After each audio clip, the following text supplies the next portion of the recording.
छीना झपटी फिर ड्रामा। कराची में शहरी से फोन छीनने वाला मुलजिम पेडिस्ट्रियन ब्रिज की छत पर चढ़ गया। पुलिस मौके पर पहुंची तो मुलजिम नीचे कूदने की धमकियां देता रहा। काफी देर बाद एक शहरी ऊपर पहुंचा तो मुलजिम कूदकर तारों पर अटक गया। तारों पर चढ़कर आवाम को सर्कस दिखाता रहा। पुलिस ने बड़ी चादर मंगवा ली। डाकू उसी चादर पर गिर गया। सारा मामला नीचे खड़े शहरी देखते रहे, लेकिन पुलिस ने किसी को भी मुलजिम की पिटाई करने का मौका नहीं दिया। क्या वाकया पेश आया, बाइक राइडर ने सारी कहानी भी सुना दी।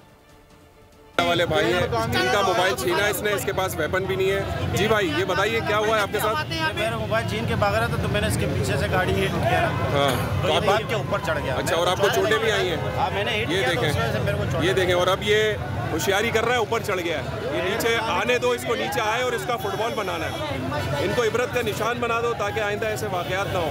कराची में आए दिन का ये मामूल हो गया। पुलिस भी पहुंच गई है मौके पे और अब ये ड्रामा कर रहा है, ऊपर चढ़ा हुआ है और कह रहा है मैं कूदूंगा।